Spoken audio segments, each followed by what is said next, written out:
It's time for flowers.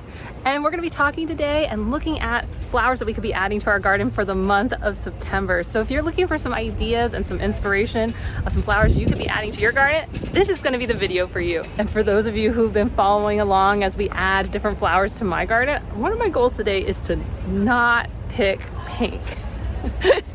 You know, the last 5, 6, 7 months, all I've been doing is picking pink, pink, pink, pink, pink. So I'm gonna try as we head into September to not pick pink, but I'm not gonna promise. Okay, we're gonna start out here as usual because it's in the shade for right now. And oh my goodness, look at these sages. They're looking so good, so pretty. These are a Sally Fun Teep Ocean Salvia, and they're just so blue. This might be the month. This might be the month because one of the things right now is I want to add some other colors to my garden, especially in the back. And this blue is just looking so pretty. And now that we're cooling down just a little bit, I don't know, I might do this one. What I love about sages in general is you can see it. The bees love it. The butterflies love it. And me, I'm loving it too. This is really pretty. We also have, as usual, our lantanas. I don't pick lantanas, not because they're horrible plants, but these are all invasive to Florida, and I can get my native lantanas, which soon I'm going to be going and heading over to my native nurseries to go pick out a lot of native plants. So this is going to be a pass for me. I highly recommend, if you love lantanas and how much they attract butterflies and bees, you should check out our native lantanas. Next up, we have our Coreopsis. Ooh, you know this is one of my favorites. Was like my pick of the year of Florida friendlies, is this non-native Coreopsis. This is, just for your reference, the Lil Bang Daybreak Coreopsis. It is so bright yellow, and then you got that red center. And if you're looking for something that gives you fall vibes, because September technically changes us from summer to fall, this could be a great addition just to bring in those fall colors. Now, I'm gonna stay away from it just because I've already added this so many times in my garden. I can't at this point. I gotta try something different. I gotta try something new. But you could add this to your garden, and it's so pretty. Oh my gosh. I've had some great color combinations, and it's bloomed almost all summer. So I have high confidence that in September, it's gonna keep going. Which brings me to one of the things that you should be thinking about as you're adding some of these annual or short-lived perennial flowers, is that this is one of the cool things about where we live in Florida, is that we're heading out of hot season. Oh, thank goodness. I was just getting so over it. But we're heading back into warm season as we head into the fall, the technical fall season at the end of September, which means a lot of these plants that we were adding 4 or 5 months ago in the spring warm season are now coming right back around, and we can add them back in again. So if it feels like, hey, weren't you talking about this a few months ago? And then it seemed like certain plants we stopped talking about, but now we're gonna talk about them again. You're correct. It's because we're heading into that just slightly cooler. And it's not cool at all, honestly, in Florida. It goes from hot to warm. So we're heading into the warm season. So some of these plants, yes, you've heard me talk about them earlier in the year. You're gonna hear me talk about them again, but there's gonna also be some other things that we might be able to choose that weren't available for that spring season. So let's keep going. Next up, we got a pink flower, and it's Angelonia. They got these foxglove flowers that are just so pretty. I love my Angelonias in my yard, but they are also looking like this right now because I don't know about you guys, but I'm getting monsoon rains, and these guys are just kind of collapsing down. Once they dry out, they kind of perk back up and then they get tall again, but right now they're just, me too, I know. Me too. But Angelonias would be another good one. And look at that color combination. That's fun.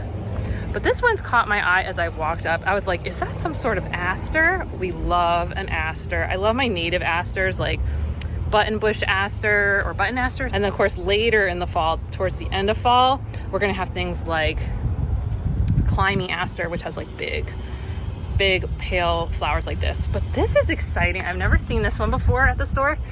This is a mounding perennial. It's called Kickin' Lavender Aster. And it says it's a summer and fall plant for here. Ooh, okay. Well, this is an interesting one. Something to think about. Asters, definitely I feel like is a fall vibes plant, and getting it in now might be a good choice. And look, what if we did this lavender? That blue, lavender, blue. I don't think this would be good for my containers, but it might be a good choice because I've got some open space in the front of my yard that I'm not gonna work on today with what we plant, but that could be an interesting combination. Next up, we got Gara. This one's been hanging around all summer, and it's just looking a little bit happier now that we've got 5 degrees cooler. And this is a combination I've been thinking about, is this sage Gara. Look at the texture differences. But the only problem is it's pink. And I'm trying to stay away from pink. Why? There's nothing wrong with pink. Pink's fabulous. It's just, it's the only color I've been picking lately. So the Garas tend to be loved by bees. They also create a lot of texture and you know, with your flowers. So you kind of have like, you have like a cluster of big flowers, and then you have texture to kind of mix in. And these guys kind of get up high. See this? This one's how much taller? It's like a whole 1.5 feet above the rest of the plant. And they've been doing a really good job of pruning these and keeping them tight. So this could be something I might consider adding, just getting those 2 colors together. But look at this one. Oh, we're heading back into Gaillardia season. So we have a native Gaillardia called, no, I'm sorry, it's no longer considered native. It is blanket flower. This is another type of Gaillardia, and you kind of recognize that like daisy shape, but these are a different color. These are the Mesa Red blanket flowers, a mounding perennial, which is interesting because our blanket flowers tend to be annuals. I'm sorry, I keep talking about like it's a native, but it says it's a summer flower, which that's typical, but we're still warm, hot, hot, warm. So this might be short-lived, but look at that. Let's look at some color combos. And this is definitely giving fall, right? And we could consider, do we want fall vibes? I don't know. We'll have to think about it. Oh, Melopodium has made it back. Our Blackfoot daisy. Oh, I look so sad as we headed into summer, but now, ooh, is this gonna be one that'll be fun to add back in? You know, y'all know, all through like late spring, early summer, I was like, ooh, do I add it? Do I add it? And then the weather decided it for me. Oh, I'm gonna think about that one. Because those of you who have hung out with me for a long time know that I've been like working on my cottage garden vibes, even though I live here in like technically what's subtropical, tropical Florida. Girl wants some like, you know, like the gardens of Alice in Wonderland, right? I want kind of a cute cottage garden. I won't say an English cottage garden because, you know, we can't do that here. But like something, this could be really cute. I just feel like it's the wrong time of year for me to want this. I don't know. We'll see what other combinations. But right now, my favorite is like getting some sages in, and maybe we could do a little bit of this. I don't want to go like to 4th of July because we're well past 4th of July. Actually, that's what they kind of created. They got blue, red, white. It's September. Labor Day weekend? I don't know. Next up, we got pentas. We got our magenta pentas. And if I'm gonna do a penta, I'm gonna do the pale pink one. Not the pale pink one, but the pink one, not the magenta one.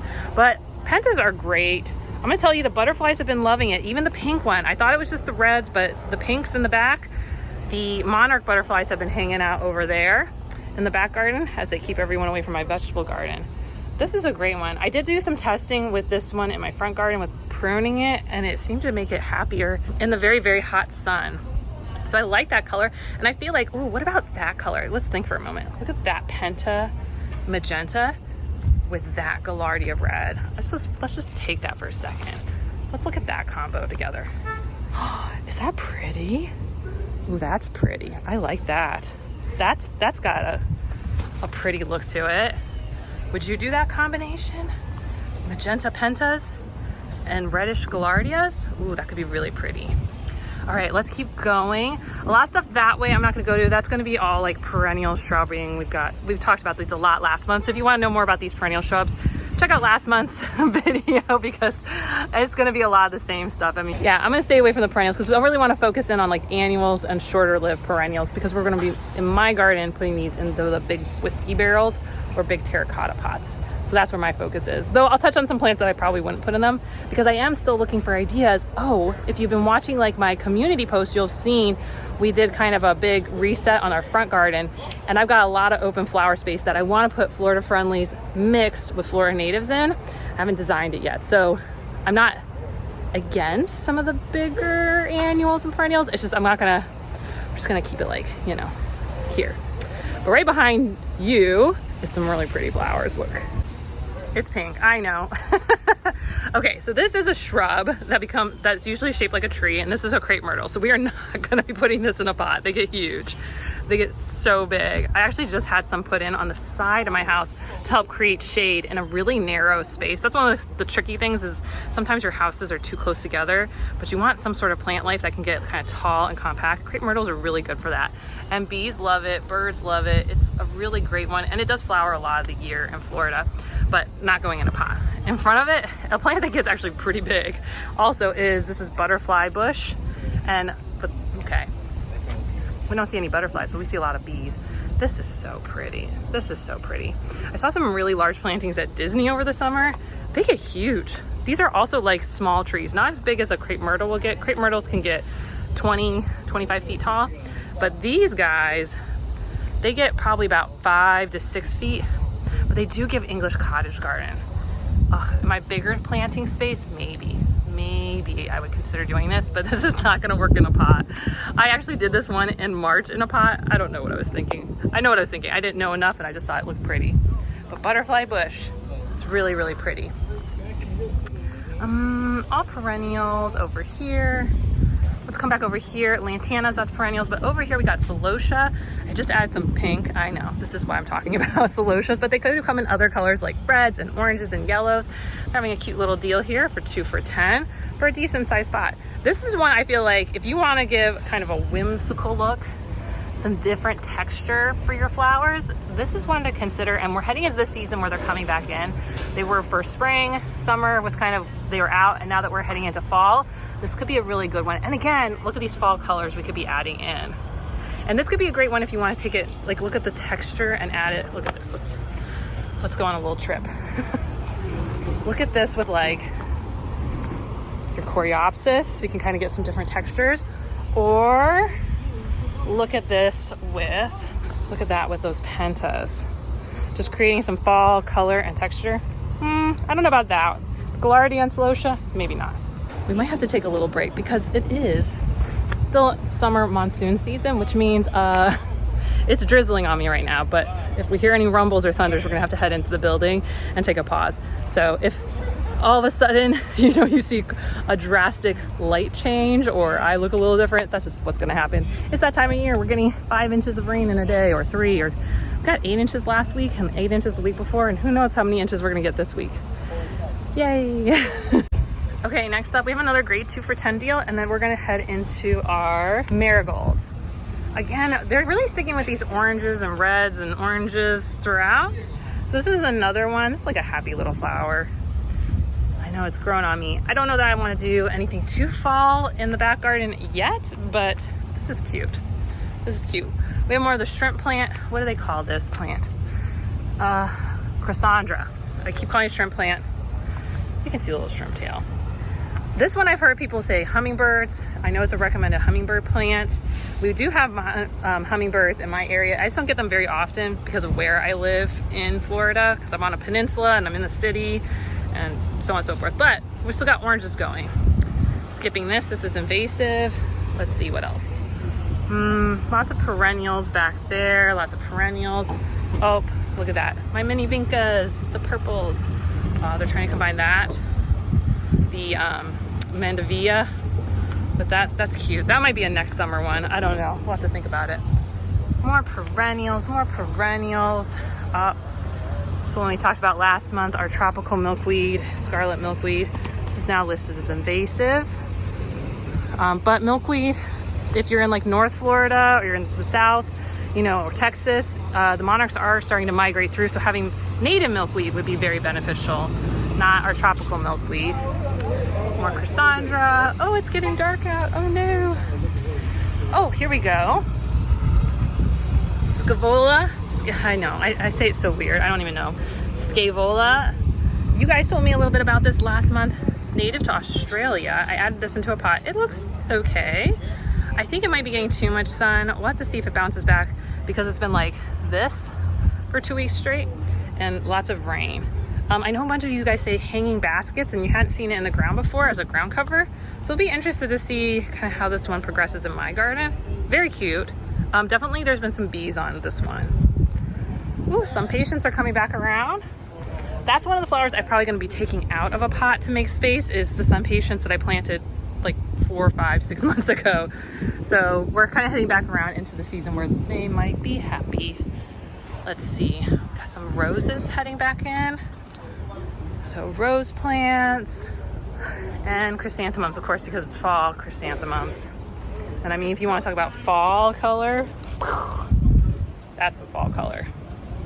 I have for years not been the biggest fans of chrysanthemums, but after the hurricanes hit last year, I added some mauve ones in that basically bloomed from late October all the way until I think it was like February, March, 4 or 5 months. They were gorgeous add-ins to my garden, so they've grown on me. Chrysanthemums have grown. Technically, it's also my birth flower because November, chrysanthemums. Okay, we're heading undercover because I'm hearing a little bit of rumbles in the distance, but we've mostly gotten everything that was up front. Mostly anything else was perennials, so we'll just move in here and see if we can find some more annuals that we could add into the garden. Okay, and up front here we got more chrysanthemums and celosia, all fall colors. They're really pushing the fall colors right now. I wonder if they're gonna end up having Halloween decorations inside. But this is very cute. Of course, it's got the pinks. The pinks have been looking really cute. I will tell you though, with the big deluges of storms, they just get very flopped over in my yard.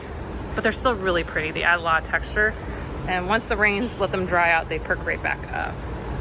So this is giving us lots of fall leaves because we don't have any leaves that fall until usually late December or January. 5 for 5s on some marigolds over here. And they got both yellows and oranges and the variegated. These are single pots, so that's a good deal. Next up, let's see what else we got. Terenias. Am I got that right? Yep, I did. Hooray. So we got terenias and zinnias. So marigolds, zinnias, and terenias all in their 5 for 5 deal. This is cool. These are really cute. These I feel like definitely give English cottage garden vibes.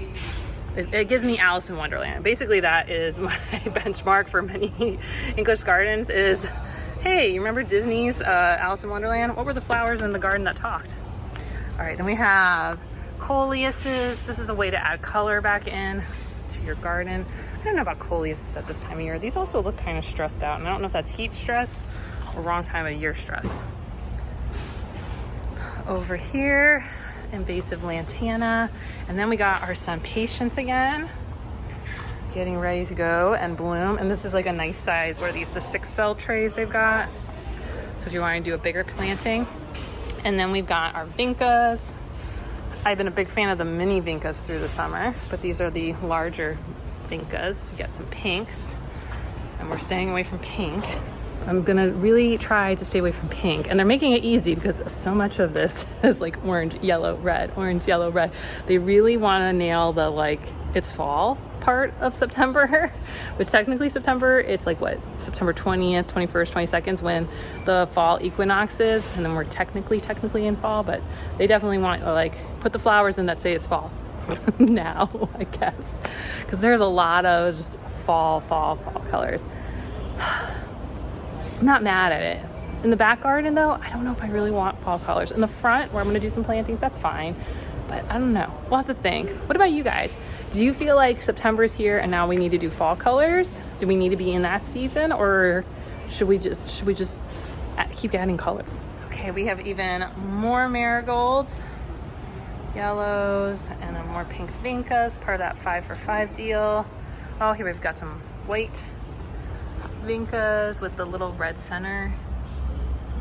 I feel like this is like the one I always see around for so many years. So for me, it's not like a personal favorite, or the pink with the white center. This always reads like Hawaii to me, or Polynesia.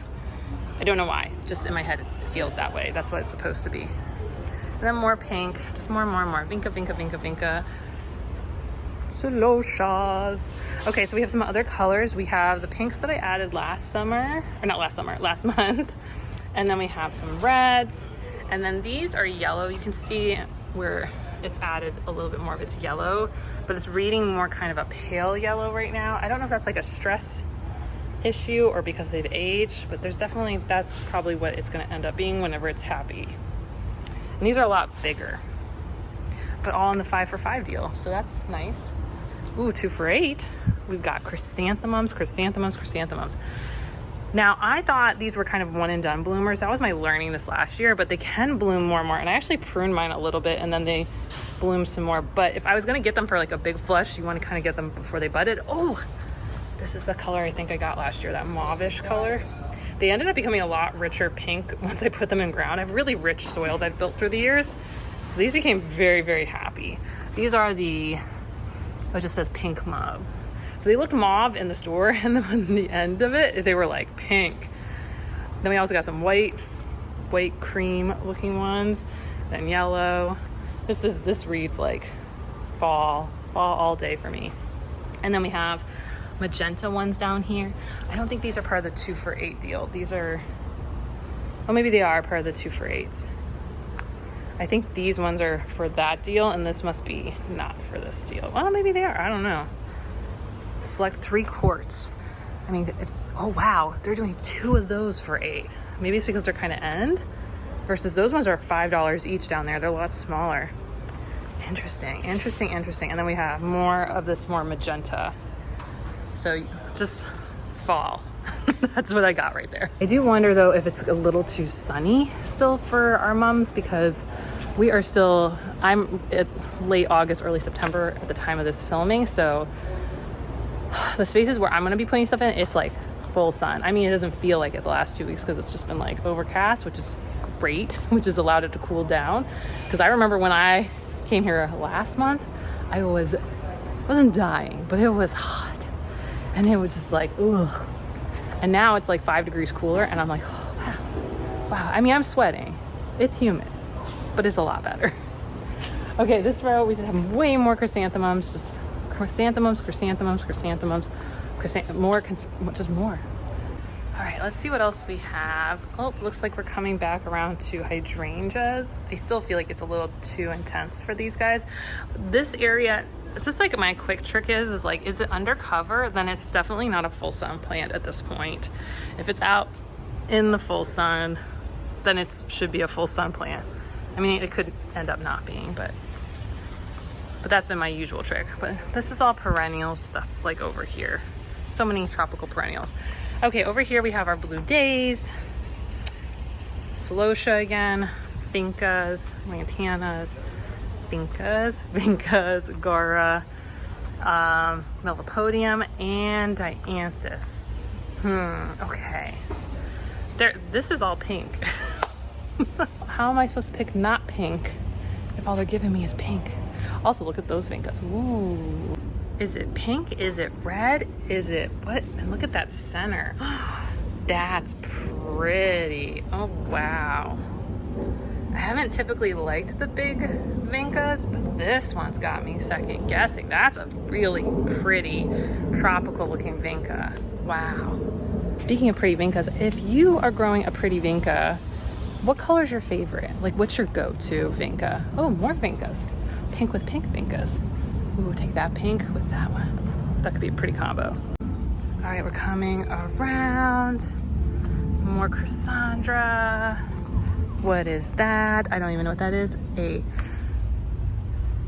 Chesia? It looks like it has flowers, but that's just the vincas falling down below. And actually, that looks like that same vinca in a hanging pot. So that's pretty. So you can have it in a hanging pot. And there's those cone flowers on deal. Am I surprised? Not really. They continue to look not very happy. Uh-oh. Okay, let me tell you guys about this. I told you this time of year is the time of year when I tend to see invasive plants, and this is a sneaky invasive. Okay, so this is porterweed. This is not, there is a native porterweed and there's a non-native porterweed. And oftentimes the porterweed at your Home Depot and Lowe's actually will even have the same scientific name as our native porterweed. And the problem is that a lot of times when we talk about native plants versus invasive, like the common name, like this right here, porterweed, will be the same between maybe a native and invasive like lantana, but the scientific name will be different. So like on our lantanas, is there any nearby me? Oh, there they are. There's some, right? We can like actually protect ourselves because we can say, oh, I didn't want to get the invasive, and the scientific name right there is Lantana camera. So Lantana camera is an invasive species, but Lantana involucrata and Lantana depressa are native. But then this is one of these problem plants that it says porterweed. So we might come down here and say, okay, I can't even say what this word, it's Stachya tarfeta jamaicacennis, and you might be like, oh, okay, so this is the invasive scientific name. No, this is actually the native scientific name, but this is the invasive porterweed. So the invasive one is Staphylococcus, but the Staphylococcus like cayennus, not jamaicanus. The problem is these are all listed as native. These are not native. We can know that they're not native because the native porterweed grows along the ground. It is very much a ground cover. It is not a shrub, and these are shrubs. And you can just tell by how upright the stems are right here that this is the invasive one. This is a class 2 invasive species to Florida. I know there's a lot of people in the native community. This is very frustrating because one, people who are new on the journey learn scientific names so that they can ensure that they don't accidentally buy the invasive species, and then we have mislabeling like this. And we've also seen that with milkweed too. Even before it was listed as invasive, they would mislabel tropical milkweed as using scientific names as Asclepias tuberosa, which is butterfly weed, versus Asclepias curavasica, which is tropical milkweed or scarlet milkweed, or they have like 10 names for that plant, but it's now the listed invasive one. So this one, porterweed, if you want bees, if you want tiny butterflies, it's phenomenal. It's a host plant, but this isn't it. You gotta go to a native nursery to get it. And even sometimes native nurseries or people who have some native plants will still end up with this version in there in spite of their best efforts. So the way you'll know is if the stems are growing more horizontal like this, a little flat or a little bit up, native. If they're going straight up, invasive. Okay, but back to the pretty flowers. So here's more of that scaevola. It looks really cute. It definitely looks like a filler. Then this is Lantana montevidensis, also class 2 invasive, but these look sterile. Then we have our pink pentas. Ooh, we got like 2 colors of pink. Look at that. You got like a bright pink and then like more of a lavender pink. Is this showing up well? I can't tell because it's so dark out. It might not, but there's like, this might be a fertilizing thing too, because these leaves look stressed, so maybe it's brightened up the pink. I don't know, but there you go. More blue days, more pink pentas. Part of me wants to buy pink pentas, but I'm not going to. More blue days, got more lantanas. I see sun patience. Ooh, what's that over there? Oh, is that perennial peanut? It is pinto peanut, perennial peanut. This is a ground cover, and actually sometimes people use it as a lawn alternative. It's one of those, I would tell you, buyer beware, because if you get it in and then you decide you want it back out, it's really hard. It's not the easiest to get out. The other thing I see with this one as a ground cover for like a lawn alternative is it's got a pretty loose structure. So things like sedges, which is a type of weed a lot of people get annoyed by, will grow up and through it, even if it gets mowed regularly. So I'm not saying it's bad.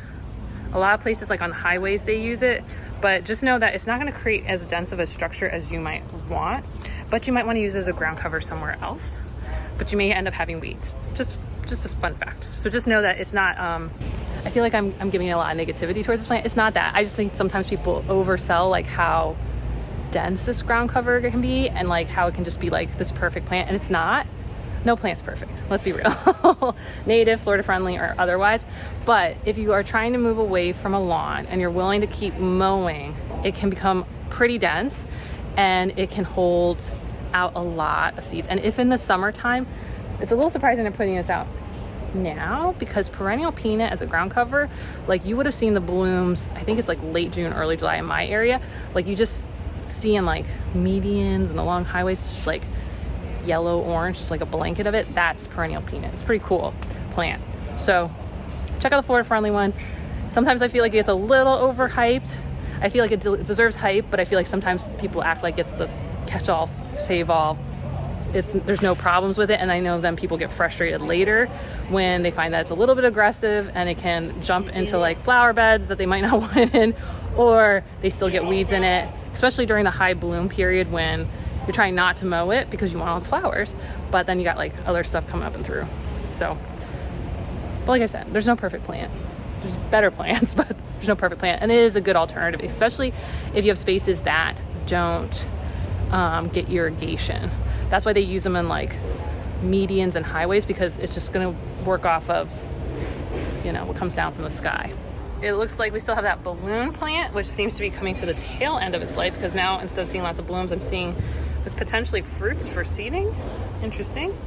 So I'm gonna guess that's on its way out. And then we have snow in summer. Nope.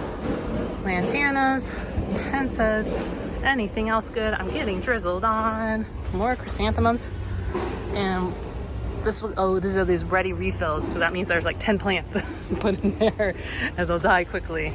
And here's our pentas. And yeah, I think that's it. And then we got like loads of roses. Ugh. Roses, they did not have roses last month, I think because we're heading back into season for roses, because we're going to cool down just slightly. So maybe some roses can kind of peek through in the next couple months.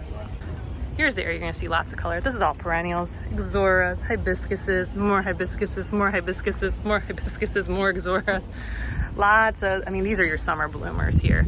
So if you were going to add them, just know you probably won't get a lot of color. You'll get color even in fall. And this is giving, look at this. This is, even our summer bloomers are giving fall. But these are more of like, you get the big flushes in summertime. Oh, they're so pretty at this time of year.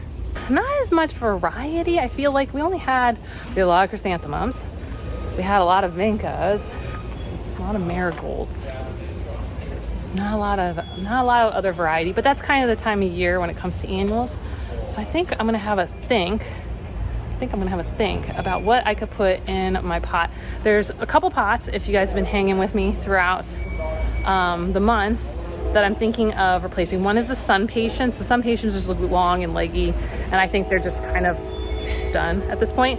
I may do like I've done with other plants, and that's one of the things I do, is if stuff still seems like it has life in it, but it's like too big, like at the end for being in my whiskey barrels, is I move them up front where I have more space, where they're actually in ground. I've done that with my mini vincas and my coreopsises. And that brings me to one of the other pots I might flip, which is the mini vinca and coreopsis pot. I feel like I need a little something taller right there. I have mini vincas and coreopsis in the front that are so happy. So I've been thinking like maybe I should just move those guys up and then use that pot. So I've got two pots that I've been really thinking about. I've still been keeping an eye out for kind of another medium-sized pot to put over on the other side of the garden, so that I have a set of big three and then a set of big three over there too. So I've got some different spaces that I can flip, or I could start one new. So I'm gonna go check out the pots. Let's go check out the pots and see if there's anything good over there. They haven't been having the terracottas over the summer, and I'm trying not to do a third whiskey barrel because I think that's like a lot of space. So let's check out, do they have any of the bigger terracottas today? If not, we'll just work with what we got for now. These are all so pretty, but like these are all plastic and I'm not a fan of the plastic ones. Oh, frost resistant. I don't know that I've ever gotten frost in my yard in 11 years. Let's see, where we got more whiskey barrels. I do like the whiskey barrels. I could always get a smaller whiskey barrel, but I was trying to like kind of be symmetric-ish. Okay, here we go. We got some bigger terracotta pots today. So that's a maybe. I'm gonna say that's a maybe. I'll have to think. I wasn't thinking I was gonna start a new pot, but they have them again. They haven't had them for like 2-3 months every time I've looked. So I'm gonna have a think, but what I really need to think about is what are you gonna put in pots, right? We have some color combos. We're gonna try to do something that's not pink this time, but I'm not committing because there's so much like in the, I would call it like the red or the warm side of the flower family, right? Lots of yellows, oranges, and reds right now because fall. So let's have a think. I'm gonna walk around and then we'll catch up back at the house and you can see what I picked out. And we're back. We're back at the house and ready to plant. And I'm excited to show you the flowers. Now I'm gonna caveat, they don't look as cute as when I bought them the other day because it's been a few days since I bought them. We had tons of rainstorms, but then it didn't rain, and then rainstorms, and it was weird hours. And I didn't apparently water them quite enough. They're alive, they're still okay, but I just need to get them in the ground. But I wanna show you what I got, and I will probably insert like a picture of what I took when it looked really cute. But just know, they're gonna need a minute to bounce back. So I'm sorry that they don't look as cute. But weather is weather, and I missed it, my bad. Okay, so I went a little while because, okay, so these are the flowers we have. Let me show you.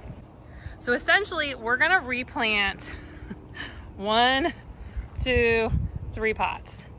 This one, well, we're gonna leave it for now. It's getting a little floppy. I think we just need to prune. Everyone's been like not loving the dumping rain, so everyone's just kind of leaning a little bit. So I don't know, this Celosia's looking a little sad, but whatever. But the Vincas, the Pentas, the, help me out here, the Sun Patience, they're gonna all come out, mostly because they look great, but they're big and they need to go into bigger spaces. So these are all gonna get pulled so they can get moved up front into the flower beds that are way bigger. Which means I've got 3 pots to plant, which is exciting. And I thought I could really bring in the fall colors. Oh, I'm so sad. They looked so good the other day, but they're gonna bounce back. Hopefully I can get a little clip for you guys once they bounce back because I know as soon as they're in the pots, they got some regular hydration, we're gonna turn it right around. So if you remember, and you might not, is in the 3 pots back here, there's a terracotta pot. That's where these pink vincas are. And I kept saying, right, I need to flip these. So I want to put something tall in the back. Then we have 3 whiskey barrels here. So these can, as long as they're lower than whatever's in the back, that's kind of like the game plan. Okay, so we want tall in the back and then medium to short in the front. And the Angelonia and the Celosias over here, they're staying medium to low. And in the back, who are my saddest plants at the moment, I got this. Next up, we have this combo that's going to be the pink Gara. This thing is so dehydrated. I literally watered this yesterday, but it must be really root bound because it sucked away all the water too fast and I didn't water it this morning. But imagine here, bursts of pink flowers sticking up.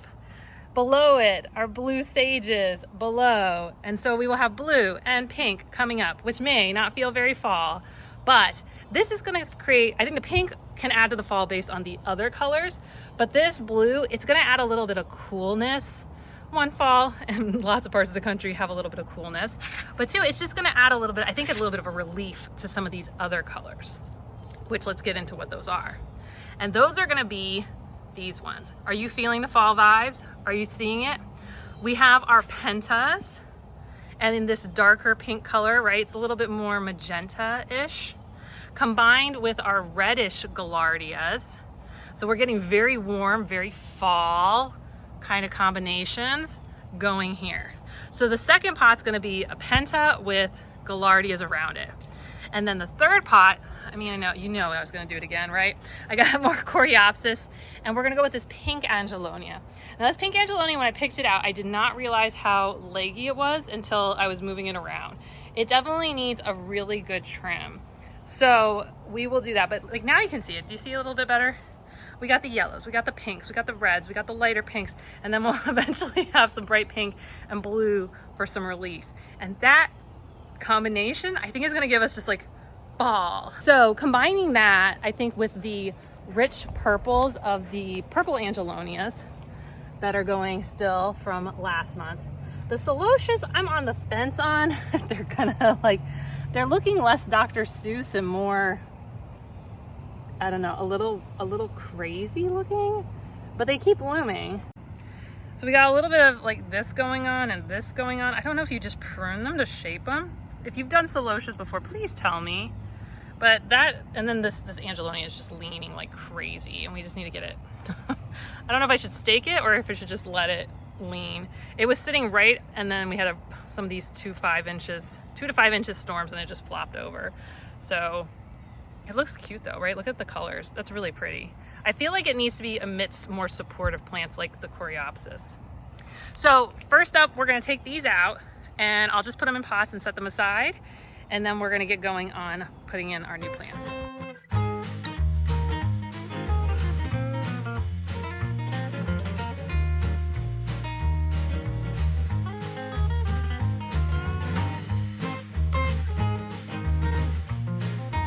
Can you see these Sun Patience? Do you see how leggy they have gotten? But if you look at them, I'm feeling like these look like they could be pruned. Because if I prune right here, then you have, then you would have all this growth right here that's a lot lower. But I think this is just its time to all come out.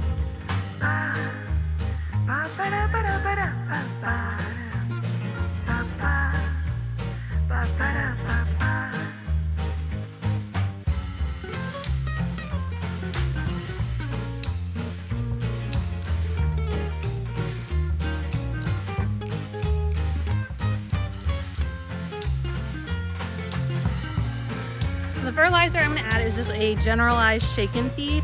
This one you can just pick up at a Home Depot, Lowe's. It contains things like kelp, earthworm castings, feather meal, and bone meal. So it's kind of an all for one, all round. And the reason I want to go and just add this on top is we have flipped these pots now 2 or 3 times. And while there's probably some fertilizer in the incoming plants, everything below is probably getting, especially that pot, because that pot had flowers in it since April. And that one has had flowers in it since March. This one might have been May or June. Don't really remember. But they definitely need to be re-nourished.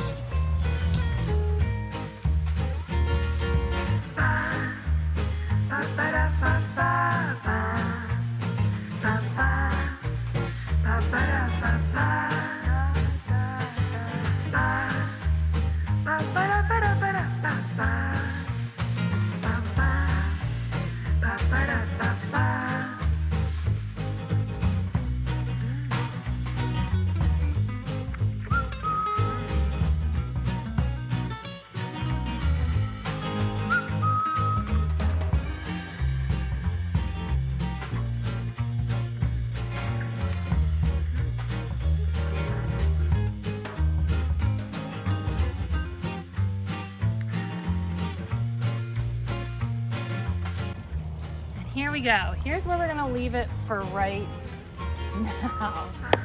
As we officially head out of summer and into fall, I hope your flowers are blooming, your bees are buzzing, and your butterflies are coming and enjoying your flowers just as much as you are. And if you're looking for even more ideas, go ahead and check out last month's. Many of the flowers that worked this month also worked last month too. And if you're looking for the guide that can help you keep on track of what to plant, when to plant it, and let you track your results, go ahead and pick up the Wild Floridian Garden Planner right here. And okay, I'll see you soon. Bye.